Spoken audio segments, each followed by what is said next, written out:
Welcome back for another episode of Waranta, kani, mapali. I'm here with Uncle Rob. How are you? Not too bad, thanks, Thomas. How are you today, mate? Uh, I'm wearing glasses because I've been looking at some of our videos, and because I mirror the camera looking at me, I get sidetracked, and it looks like I'm looking this way and that way, and I think this is the easiest way for me to just stay steady. Yeah, fair enough. Yeah. Look, it's been an interesting couple of weeks that we've had. Just recently, Reconciliation Week, which is always somehow put on us, and I don't think we need to be doing the reconciling. We reconcile with the history of this country. It's white Australia that has to do the reconciling, I think. But True. during Reconciliation Week, we had a young disabled Walkery man in Alice Springs. Um, Arrested apparently for stealing inside a shop. So he hadn't even left the shop. So how could it be stealing? Whether he put it inside his shirt, what goods on him inside of his shirt, until he leaves that store and goes out through the registers without paying, it's not stealing. So I've got questions about that. But he was um, being detained by store security, and two off-duty police officers jumped in to help. One of whom has got a bit of a known reputation for kneeling on the necks of young Aboriginal boys. Um, not saying that it happened in this case, but it appears that it did, because this young bloke died. I mean, apart from the fact that he was on a pension that he was disabled, um, had NDIS support that wasn't with him at the time. Um, so that's other questions as well. But again, we have the police will be investigating the police over the death, and quite a brutal death, of a young Aboriginal man. Second time in a few years, with Kumanjaya Walker, his killer Rolf, getting off virtually fucking scot-free. And now this guy, the same thing will happen. And we've got to stop allowing the police from being able to investigate the police, because it's always going to come out the same. Yep. A couple of weeks ago, we saw in South Australia, there was the police said there was no excessive force used on a young Aboriginal man who was thrown up against a wall and hit the ground virtually unconscious, and then was dragged off being racially abused. Now, like I said at the time, there's an easy test to see if it was excessive force. Walk up to any copper, throw them up against the wall the same way, and see if you get charged with assault. If you're charged with assault, it is excessive force. That's a good way to put it. Yeah, What that's the wasn't standard. there? Sorry, what wasn't the findings um for the first case you mentioned there? The findings were about to come out, weren't they? Or there was other findings that were literally about to come out or had come out the week before. Yeah, there had been. I'm not really sure what's happened really with the Rolf case recently, but I know nothing will ever come of it. They've Yep. made sure that originally, with the type of evidence, they're allowed to be introduced into the inquest. They wouldn't allow any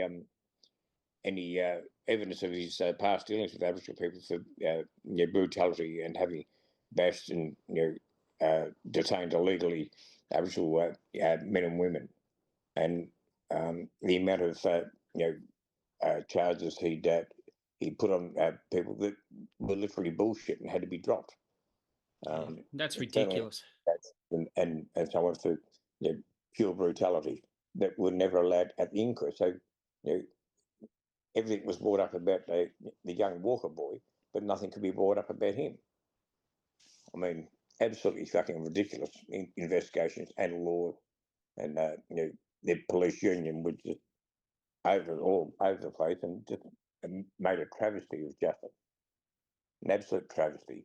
It was ridiculous, and then trying to move it and have it held in places outside of the state, and just do their best to keep community out of Yeah, the issue altogether, and it doesn't change anything. It's the same as it's always been. Them versus Aboriginal people, whether it's us, yes, whether it's other states, Torres Strait Islanders, same thing. They they yeah. they try to they try to say we're all the same, but they try to separate in their benefit all the time, especially with these issues. It's still happening in Victoria, for God's sakes, a place where it's supposed to be so different down there now. I don't see Well, how. The other thing is we're supposed to be judged by a jury of our peers. Now, that generally means to me that means in the community in which you live, not 800 miles or 1,000 miles away in another community. Exactly. Completely removed from the conditions and the lifestyle and the actual feeling of the place. So you're not being judged by a community of your peers. You're being judged by a community of peers that maybe you've picked, but that's it. Yeah. It's got nothing to do with justice anymore.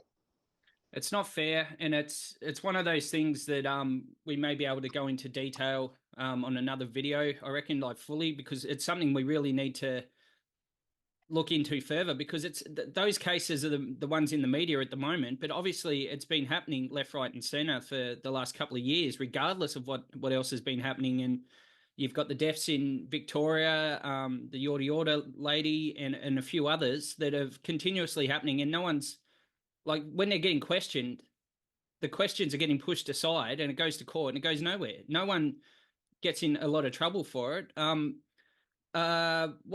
was one, I think it was recently or not too long ago, with a screw that was a female screw, and she'd been watching this client and telling them, "Oh no, you're not getting help," and she's saying, "I need help." "Oh, you're not getting drugs or whatever."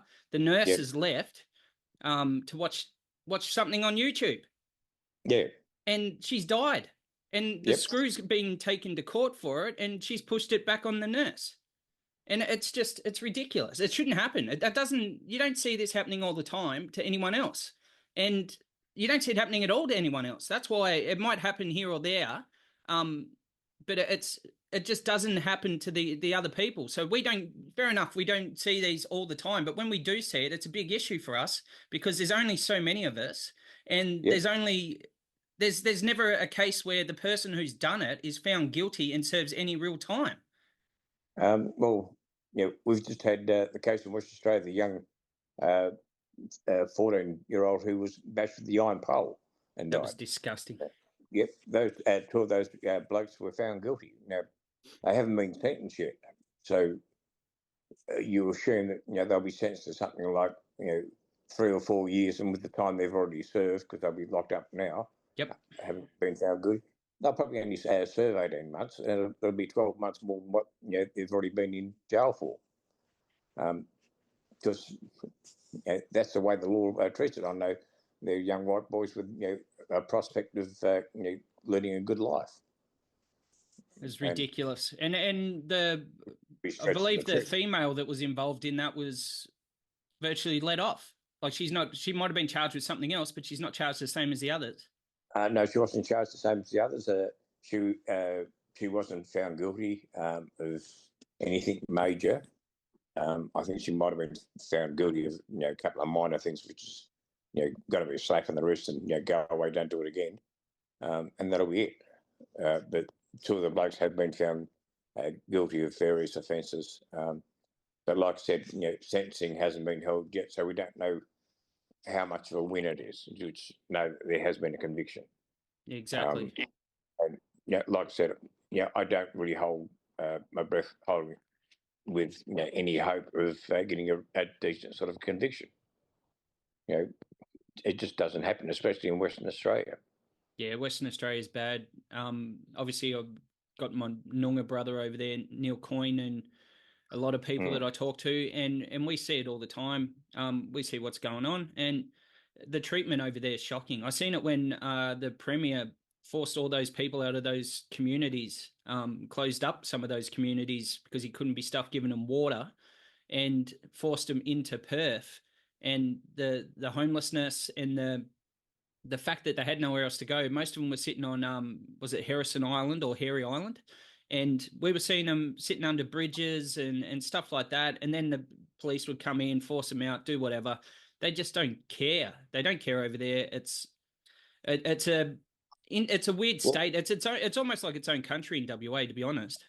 Well, I'm beginning to think that I might have to head over there shortly just to provide support for the Northwest Shelf protests, because there will be.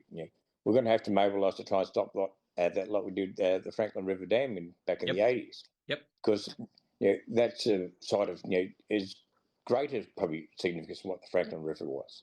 Yep. And we have to save it because it's world significance, not Australian significance. It is world significance. The first depiction of a human face, the earliest depiction. Now, that's world significance, not Australian significance. So we need to start mobilising. We need to be backing Raylene Cooper as much as possible. Go and find the GoFundMe to support her work there. Throw in some dollars. I have already. I think you probably have. But if you can find it, throw in some dollars to support that. I mean, it's already up over 100,000, I think, but it's going to need a lot more because Santos, $100,000 for them. That's here's a couple of lawyers go and beat that. Yeah, It'll be they'll just drag it out for a few months and there's $100,000 gone. true. It's going to need major legal representation, and unless it's done pro bono, it costs, and it's going to cost anyway because it's going to cost for the documents to be filed and various other things, and that's not going to be cheap. So No. if you can support Raylene's work, and if you're at the time and you're retired or you've got long service coming up, think about going to West Australia to support the protests that will be happening. I can guarantee they will start happening because we have to. We can't say to our boat, look, no, you got in with a good vote, but that's not giving you a mandate. That's just saying how shit Liberal were. So that's not saying you go ahead and fucking do whatever you feel like. You still got to listen to the people who voted you in, not to the people who are donating money to you, or you're promising you a seat on the board of directors when you leave politics at the end of next. Isn't that the truth? Yeah, and he will be leaving at the end of next term because he'll be too much on the fucking nose that nobody will re-elect him. Yep. That's a good point, and that sort of gives us a good leanway into the next part of the conversation, which is the state governments announced very publicly, straight up, that they're no longer pursuing a treaty or even a conversation of a treaty with us. They're pushing for this truth-telling commission, truth-telling and healing, which I find absolutely fucking ridiculous. Shouldn't swear, but I'm gonna, because that is just what this is. As soon as I seen it, I was like, okay, that doesn't make sense. And all it's done so far is give leeway to these other organisations that have jumped on the bandwagon in the last 5 to 6 years with this open Aboriginality issue. And now they're claiming, especially up the Northwest Coast, I'm going to say it, Circular Head in particular, claiming that they need to be involved. Why they need to be involved, I will never know. There's no stitch of evidence of anything that they claim up there, and they've done nothing but try to push in on Premingana, Wukalina, and other places. And it's really going to get ridiculous now. And then we've also got the issue where they're trying to open up the Northwest Coast tracks again. Yep. And well, of course, we've got some of them there involved in four-wheel drive clubs. It's absolutely fucking ridiculous. It's self-identification. We've got more Aboriginal people here in the state now than what there is in the Northern Territory. Don't be fucking ridiculous. We know who the blackfellas are, and it's not half that fucking mob up there. No, it's not. There might be a couple thrown in there that who have got problems with identification and paperwork, but there'd only be a couple. Now, the state government going on to truth telling and healing. Well, we know what they did with the treaty process, and that was load their own board with people from other states and so on. Claimed, had claims at the time from the minister that there were no Aboriginal people in the state apart from those who come from the mainland. There were no Tasmanian Aboriginal people left at all. It was a bullshit fucking treaty process to start with. They refused to speak to the Aboriginal community through the TOC for years, or to even discuss anything without a treaty mob that we'd set up. Yep. So to think that they're going to go on and have a truth-telling and healing process that's going to be anything like truth-telling or anything like healing is absolute bullshit. And it might be for certain parts of the white community, for like certain people on the Hobart Council who may be or may not be related to Crowther. It'll be appeasing to people like that, but that'll be it. I mean, they've already, what was supposed to be a reconciliation park down at Macquarie Point, that land's been taken back now for a white elephant fucking AFL stadium that nobody wants, and it's going to put the state in debt for the next 150 years because they're not very good at paying loans off. They've shown that. They did that with the hydro. They sold the hydro off because they never managed to pay the fucking loan back. So, that was the only way they could do it. Yeah, it's ridiculous. And with the truth telling, I mean, the biggest lie in this state is that that there's anyone that survived on the Northwest Coast. For one, that's a straight up lie. As far as we're concerned, if the last person would have been William Lanny. There's nobody else, and he had no kids. There's no kids there. No chance. I mean, he was with Truganini. She couldn't have kids. And there's no sign, no proof ever, not even an accusation of kids with anyone else during his sealing or anything else. And obviously, he didn't have the best, longest life anyway.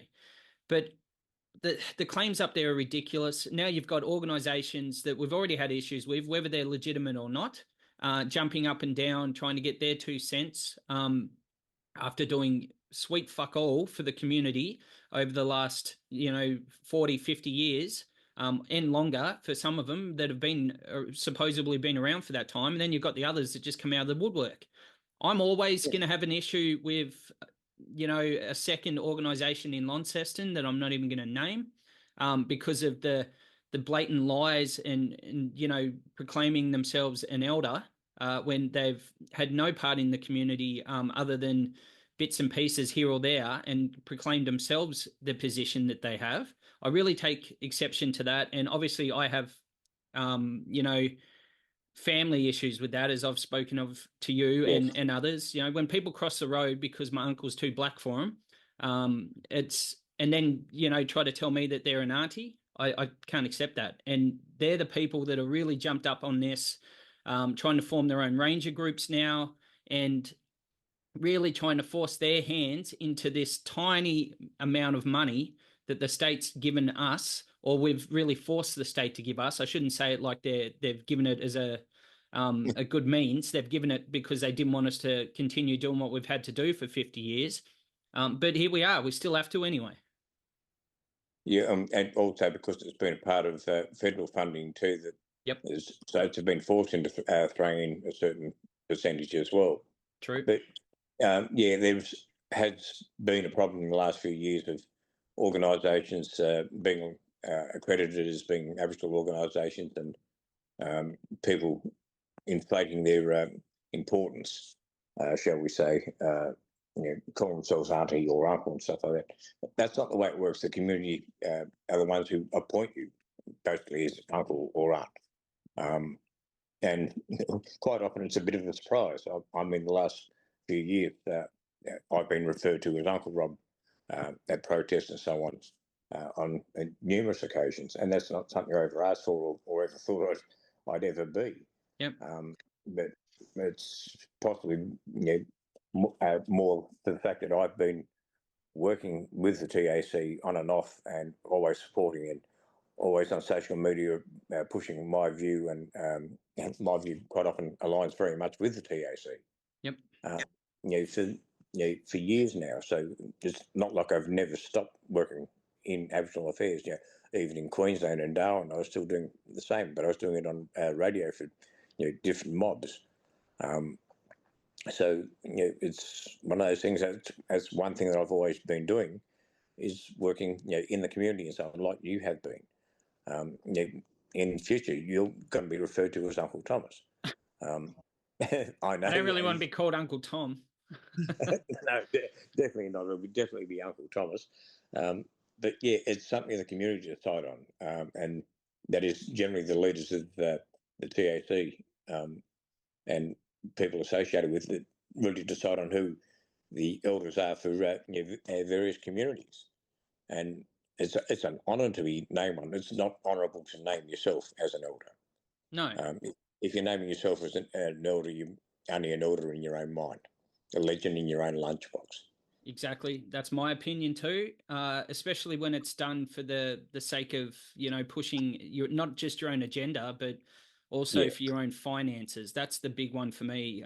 When it comes out of the woodwork that you're called an elder, and all of a sudden I see you making money on something when, you know, some people that I've seen this of in recent years are not that much older than me. I mean, I'm not even 40 yet. How the hell have they yeah. reached this status without having a huge impact in either protesting or community work? It's, you can't just be given that by somebody because they feel like giving it to you, or they feel a need to because you're in their family either. It's just ridiculous. Yeah, I yeah, I don't make any money off being an elder. I don't do welcome to country. You know that I Yep. refuse to do that. So I don't get paid for doing anything like that.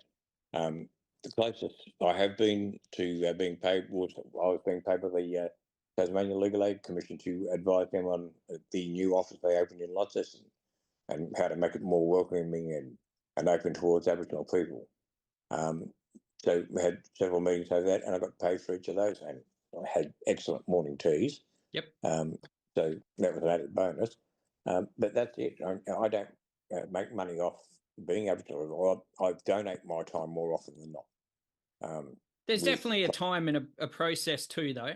As yes, we've also acknowledged, when you're putting that effort in and you're doing these things, and we can sit here, and me and you both have the same opinion. I'm not for welcomes anymore.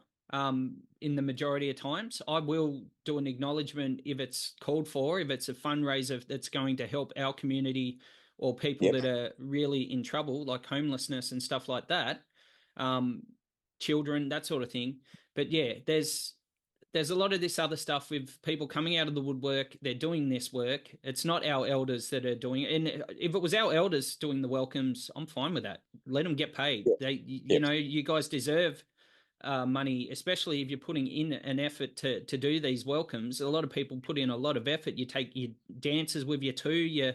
You're having to do research on the area that you're going to because you want to make it very specific, not just about us in general. And in that sense, it's a different matter. But these other people are just going in, they're, formulating their welcome from stuff they've seen in a book and read, or stuff that they've taken from us in conversation and utilized it for their own benefit, which I find even more disgusting, than literally just going out and saying whatever you want.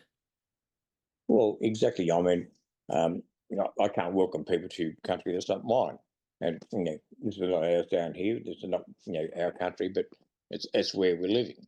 Yep. I can give an acknowledgement of country, and that's a different thing again. Um, but the idea of actually giving a welcome to country when you know it's only going to be accepted here in Tasmania by 40-something% of the population. You can't stand there and say, okay, I'm welcoming 40% of you, and the other 60% can fuck off, which is what I'd like to say, and which is why I don't do welcome to countries, because I wouldn't be able to stop myself, I don't think. Um, yeah, well, yeah, if anything, you've got to be honest. And I honestly can't welcome somebody else to these lands here because they're not my lands. Yep. Be like, me going to your place and saying, okay, yeah, we're having a party here tonight. You guys can get on the phone and invite a whole heap of people you don't know. Yep. Not saying that wouldn't happen, but it's not the right thing really, unless you're a blackfella. True. They come out of the woodwork. Yeah. So I guess this was sort of a quick interpretation of those topics for us.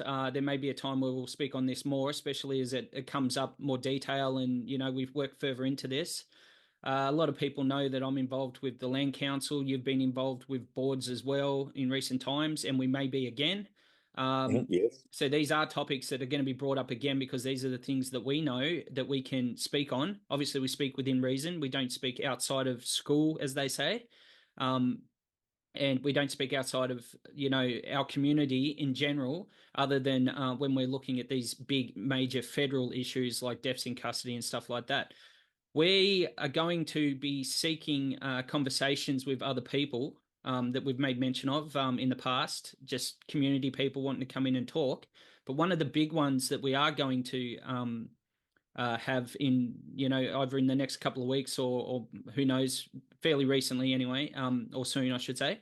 We're going to have Jasmine Wheatley hopefully come on and have a talk about the recent issue in Flinders Island.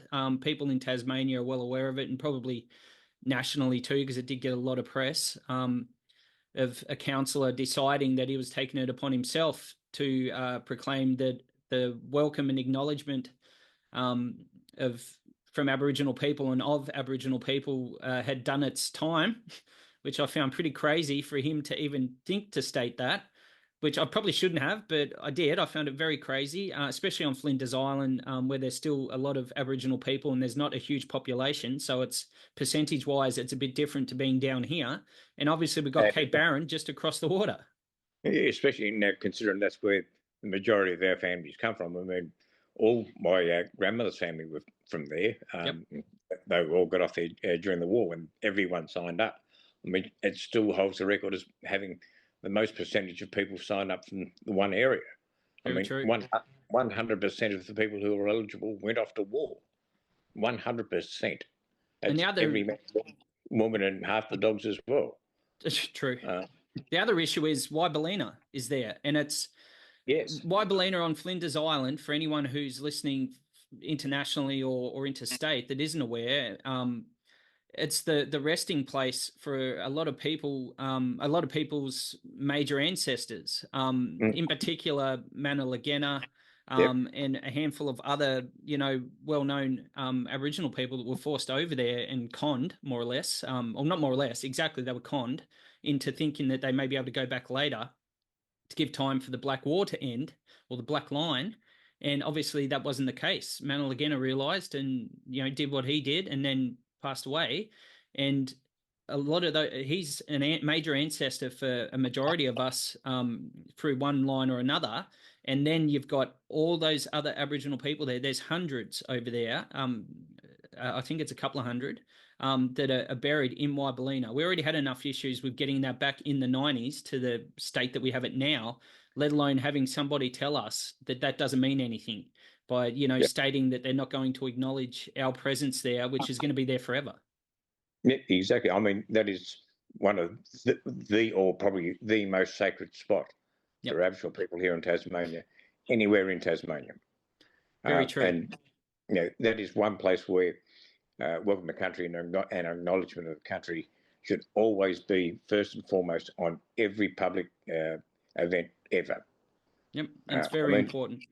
Yeah, and maybe a bit more protection for the site and maybe some better fences and everything like that. I mean, there's no reason why the local council can't step in and help out with doing that more than what they already do. Exactly. So lots of things there. Yeah, it's going to be a big conversation for sure. Yeah, but talking about getting community more involved and coming on and having a yarn with us about different things, there is something that happened recently to my niece, or my cousin's daughter actually, Aboriginal niece. Her daughter was cleaned up by a car out here at Bridgewater and is currently in hospital in a pretty bad way. Her auntie Becca's organised a GoFundMe for possible treatment Katie's going to need. She's just come out of an induced coma. They're still worried about whether she's going to have full movement back or whatever, and possible brain injury. I mean, she's had tree panning, part of a skull taken out to relieve pressure on her brain and everything. So her recovery is going to be a long one and probably quite expensive. So Rebecca has organised a GoFundMe. Rebecca Challenger, you can find it. I've reposted on Facebook on my page. And you can go find it, donate there if you possibly can. If you can't, at least please share it so other people might see it and donate. But young Katie is in a bad way and is going to need quite a lot of assistance over the next couple of years. So if you can, please throw in a couple of dollars. We'll definitely share that on the page, and we'll share it at the end of this video as well. Yep, it means a lot to me. I mean, I gave the eulogy at her grandfather's funeral, my cousin Bryce's funeral. We were very close growing up and remained close all our lives, and I'm still very close to Jenna and Rebecca and Katie and all the rest of the boys and girls. I mean, they're doing it tough anyway, but if you can, please throw in a couple of dollars. I'm sorry to hear that, but we will definitely make sure that we share that, and it's well known amongst the community. I'll get onto all of the pages and networking I've got there and make sure it's shared. Okay, we will be back either, well, next weekend. We may end up doing the podcast with Jasmine. Hopefully, we'll see what goes on. Fingers crossed. Other than that, in the next couple of weeks, we're going to have a few people that we're going to seek out to have a conversation with. Some of them will be known, some of them may not be known, but they're doing important work, and we're going to make sure that they're known afterwards. Yep, we'll definitely be doing something anyway. So stay tuned, and because we're pretty hit and miss, maybe next week, maybe the week after, but Very true. we'll be back. All right, Woolika. Welcome.